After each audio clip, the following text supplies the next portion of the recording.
C'est le premier grand test de l'année en microéconomie pour savoir comment se déroule 2024 pour les entreprises. Les résultats du premier trimestre qui sont alors globalement attendus en hausse de 3%, profit et revenus, donc tout secteur confondu.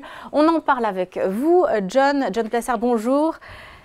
Vous êtes spécialiste en investissement pour la banque Mirabaud. Bon, comme cette tradition, vendredi, ce sont des banques qui ont commencé à publier. Alors, on va parler de JP Morgan parce que la sanction boursière a été quand même assez rude, moins 6%. Les attentes ont été battues, mais bien sûr, ce sont plutôt les perspectives qui ont été assez modestes, un petit peu moins réjouissantes. C'est ce à quoi on doit s'attendre sur finalement l'ensemble des publications. Ça a donné le là? Pas vraiment, je dirais. C'est vraiment spécifique au secteur bancaire. Alors, si vous prenez le cas de JP Morgan, pas oublier qu'on on n'est pas très loin des plus hauts historiques, donc il suffit qu'on déçoive un tout petit peu dans les attentes pour que la sanction soit extrêmement forte, puisque l'action a baissé de plus de 6%. Ce qu'il faut rappeler ici, et je pense que ça c'est le message peut-être le plus important qu'on a et qui potentiellement lui peut être aussi un indicateur pour les autres secteurs, c'est le message qui nous a été donné par les banques, que ce soit Citi ou JP Morgan vendredi, c'est que l'économie continue d'être forte, donc on est content, qu'on est toujours dans une situation où on est dans un soft landing ou dans un no landing, ça c'est une autre question, mais que les banques commencent à ressentir les effets des taux d'intérêt plus élevés. Alors vous allez me dire, normalement des taux d'intérêt plus élevés pour les banques, eh ben, c'est quelque chose de positif puisque vous avez les revenus nets d'intérêt qui sont boostés. Mais ici, les banques, en général, nous disent que globalement, eh bien, ces taux d'intérêt qui sont élevés, eh bien, ont un impact négatif sur la demande finale du client, c'est-à-dire la demande de prêt, la demande hypothécaire, etc., qui sont aussi revenus. Donc ici, on est dans une situation un peu différente et je dirais que c'est le premier message, le premier message fort qui nous indique que ces taux d'intérêt toujours élevés, qui vont certainement rester élevés cette année, eh bien, sont négatifs pour les revenus des banques. Oui, donc ça concerne évidemment les banques. Concernant JP Morgan, on a aussi peut-être une explication supplémentaire. Jamie Dimon, on sait qu'il s'est exprimé la semaine dernière dans une lettre annuelle. Il est quand même très pessimiste, très noir sur les risques que connaît l'économie mondiale. Ça ne démotive pas quand même les investisseurs sur son titre ? Alors, pas vraiment. Alors, je dirais déjà, on connaît Jamie Dimon en étant extrêmement négatif. Il a toujours fait, c'est pas l'économiste, enfin, vous le savez évidemment, Aude, mais c'est pas l'économiste de la banque. Donc, il a toujours été très négatif et à l'encontre de ce que disait l'économiste de JP Morgan. Ça, c'est la première des choses. La deuxième des choses, c'est que, effectivement, c'est lorsque vous avez des problématiques, notamment sur le secteur commercial aux États-Unis, eh bien, où est-ce que vous allez parquer votre argent? C'est pas sur les banques régionales qui, elles, sont exposées à la problématique commerciale aux États-Unis, eh bien, c'est plutôt vers les grandes banques. Et on sait que... Oui, le flight to quality, on en parlait, c'est vrai, tout à l'heure avec Charles Sana, vers les gros qui rassurent, en fait. Exactement, tout à fait. Et on voit aussi ça dans d'autres pays, et notamment en France, que des banques comme BNP Paribas, si on prend l'exemple français, eh bien, ce ne sont pas les banques qui ont le plus baissé, bien au contraire. Et donc, c'est flight to quality ici. Alors, évidemment, il donne un avis sur les incertitudes mondiales qu'il y a. On sait que même si les bourses montent depuis fin novembre, eh bien, il y a quand même pas mal d'incertitudes, que ce soit géopolitique, on l'a vu ce week-end, ou évidemment que ce soit sur la croissance européenne et chinoise. Mais aux États-Unis, je vous rappelle quand même que le premier trimestre devrait être de plus de 2% et la récession qui était tant attendue depuis 12 mois ne tape toujours pas à la porte. Alors dans la banque comme ailleurs, ça veut dire quoi si on était arrivé à des rythmes de croissance là, pour ces derniers résultats, croissance de revenus et de profits assez insoutenables?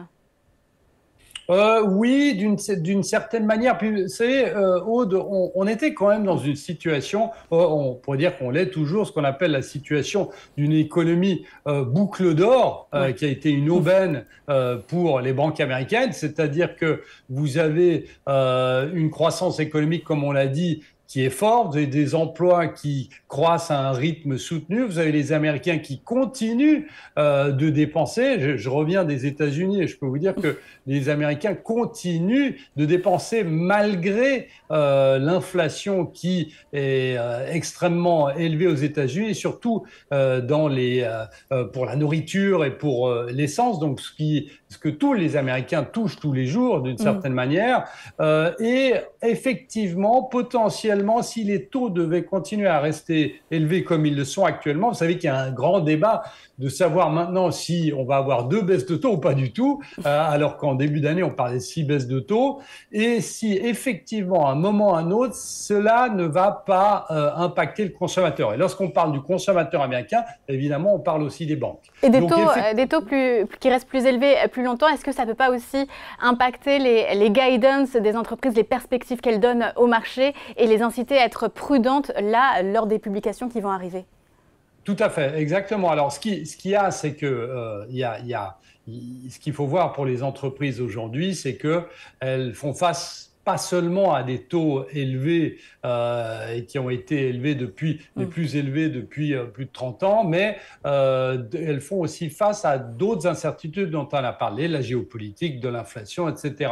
Donc, je ne pense pas que le récent changement de ton de la Réserve fédérale américaine et du consensus change quoi que ce soit au résultat actuel, peut-être le deuxième trimestre effectivement, mais je pense que c'est l'ensemble de tous les éléments dont on a parlé avant qui pourraient amener à de la prudence. Mais vous l'avez dit en début de cette interview, c'est que pour le premier trimestre, on attend quand même des croissances de bénéfices de plus de 3% et des croissances des revenus de plus de 3% pour les entreprises du S&P 500. Et il faut rappeler qu'actuellement, c'est le consensus, pour l'année 2024, donc toute l'année 2024, vous savez que les analystes prévoient des croissances des bénéfices de plus de 10% et des croissances de revenus de plus de 5%. Donc, qu'est-ce que ça voudrait dire ?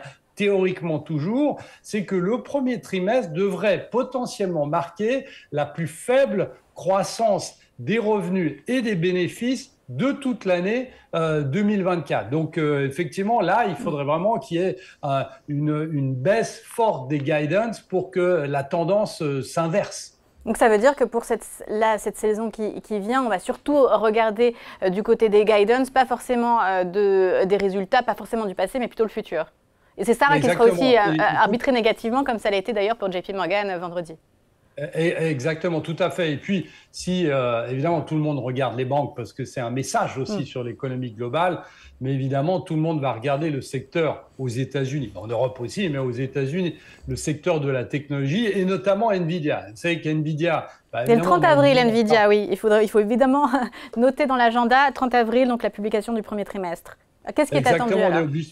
On est obligé d'en parler parce que c'est le fameux terme intelligence artificielle dont on n'a pas encore parlé. Évidemment, ça va être la clé de ces résultats des entreprises. Et il faut rappeler une chose qui paraît absolument folle ici, c'est qu'en termes d'attente de marge brute de Nvidia, on attend quand même plus de 76% dans la croissance de la marge brute. Donc, c'est absolument ahurissant dans la marge brute elle-même, pas dans la croissance, dans la marge brute elle-même.